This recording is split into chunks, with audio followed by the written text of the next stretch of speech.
தாய் தமிழ் உறவுகளுக்கு வணக்கம். தேசிய கொடியை தலைகீழாக ஏற்றிய திமுக அமைச்சர்.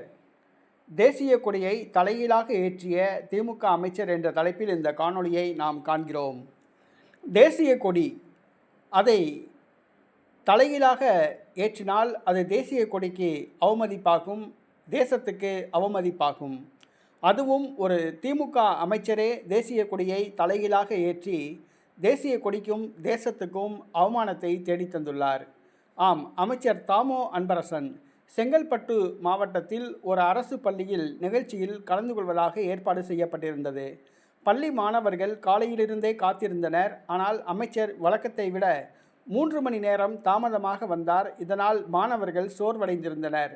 வந்தவர் தேசிய கொடி ஏற்றினார். அந்த தேசிய கொடி தலைகீழாக கட்டப்பட்டிருந்தது. தலைகீழாக கட்டப்பட்ட அந்த தேசிய கொடியை அமைச்சர் அன்பரசன் கொடி கம்பத்தில் ஏற்றி சல்யூட் அடித்தார். உடனடியாக அது கவனத்தை ஈர்த்தது. உடனடியாக தேசிய கொடியை இறக்கி சரி செய்யப்பட்டது. மீண்டும் அவர் தேசிய கொடியை ஏற்றினார். திமுக அமைச்சர் தேசிய கொடியை தலைகீழாக ஏற்றியது சர்ச்சைக்குரியதாக மாறியுள்ளது. ஒரு தேசிய கொடி நேராக இருந்தால் எப்படி இருக்கும், தலைகீழாக இருந்தால் எப்படி இருக்கும் என்று ஒரு அமைச்சருக்கு தெரியாதா? தேசிய கொடி எந்த நிறம் மேலே இருக்கும், எந்த நிறம் நடுவில் இருக்கும், எந்த நிறம் கீழே இருக்கும் என்று அவருக்கு தெரியாதா?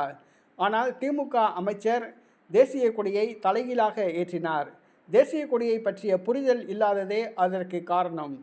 திமுக அமைச்சர் தாமோ அன்பரசன் தேசிய கொடியை தலைகீழாக ஏற்றியது சமூக வலைதளங்களில் வைரலாகி வருகிறது.